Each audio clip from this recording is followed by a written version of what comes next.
Hi everyone and welcome back to another video. In today's video we are checking out the tri-state tornado, deadliest tornado in US history. So of course I've been looking at different tornado videos recently, which I will link up here if you're interested, but someone has recommended me to watch this one. Maybe I saw it in the news but maybe I didn't, but just looking at the title I don't recognize it. Obviously I assume this is going to be a really devastating video because it's the deadliest tornado, so obviously people lost their lives, but we are just going to get straight into it. Let me know what you guys think down below and let's do it.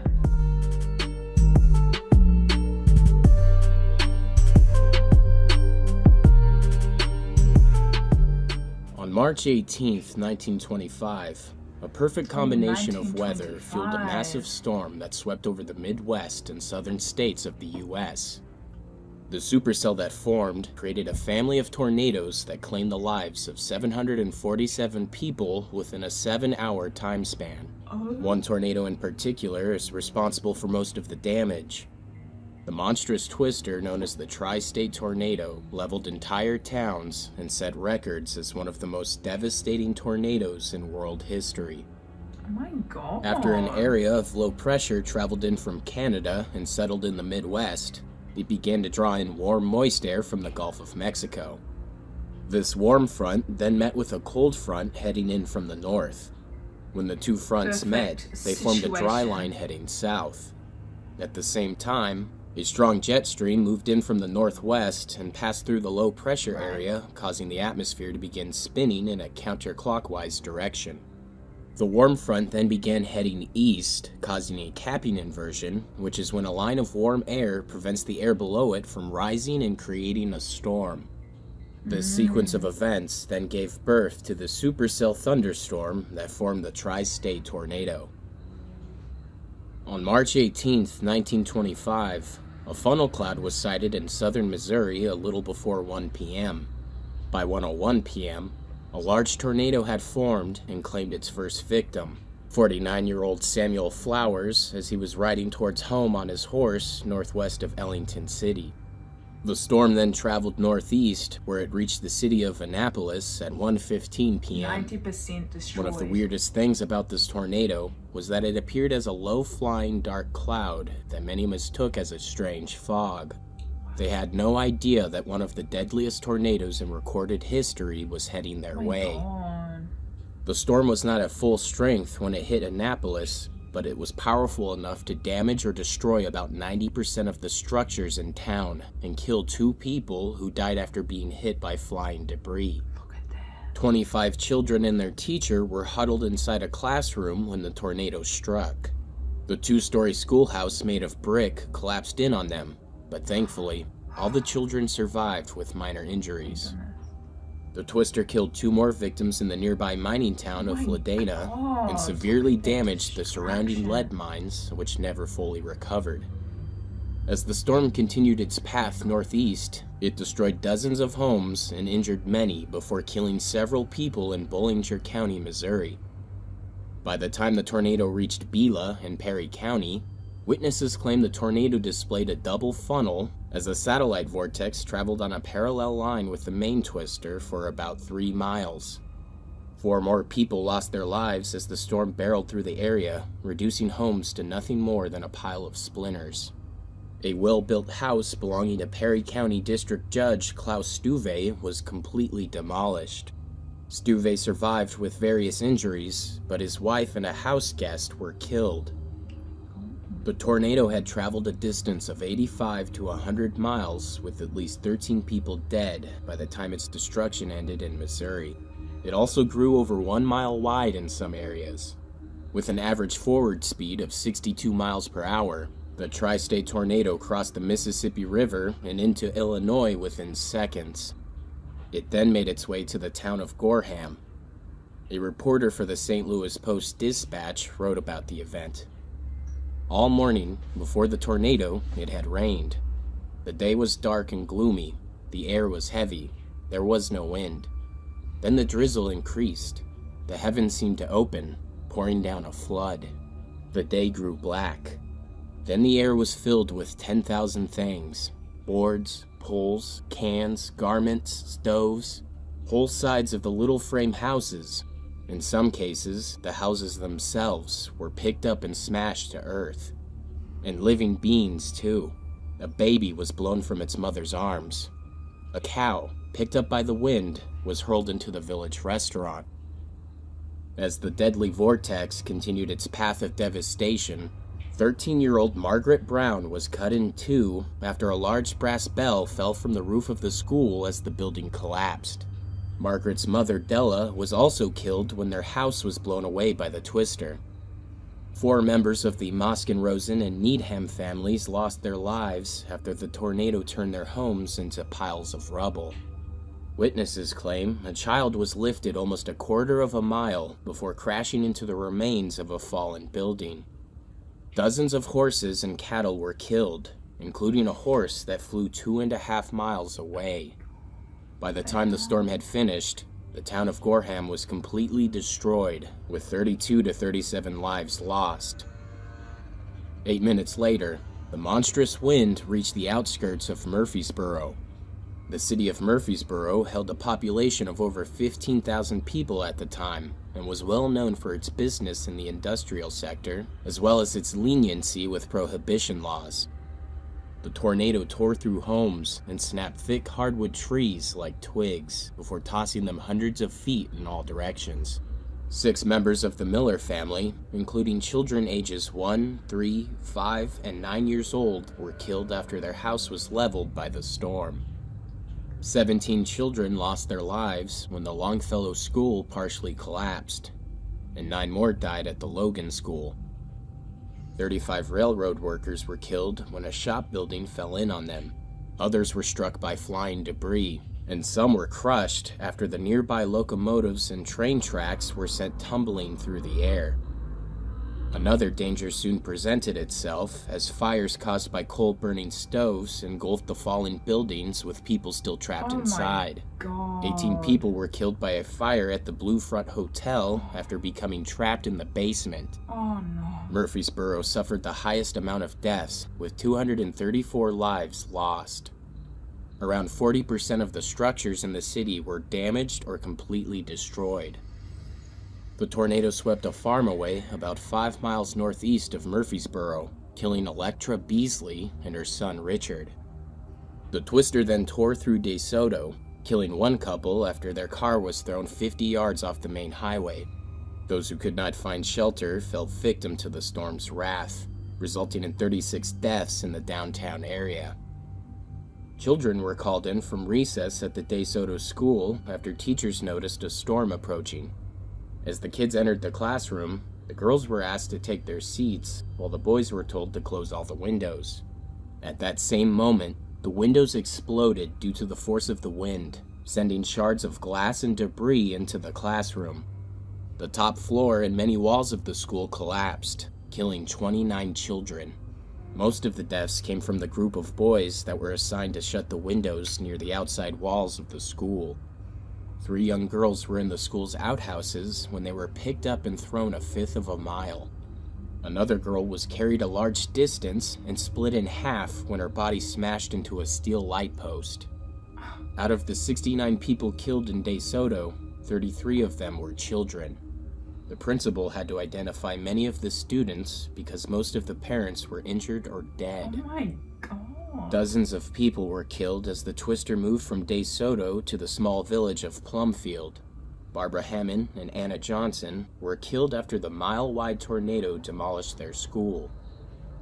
A woman named Sarah Davis was on her way to comfort the children at the school when she too was killed by the storm.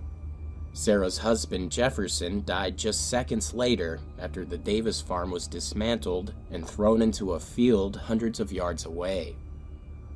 Small villages of homes and stores belonging to the local miners and their families were destroyed in West Frankfort. The death toll was estimated to be around 150, with a majority of the dead consisting of women and children, due to the fact that most of the men in town were working down in the mines when the tornado hit.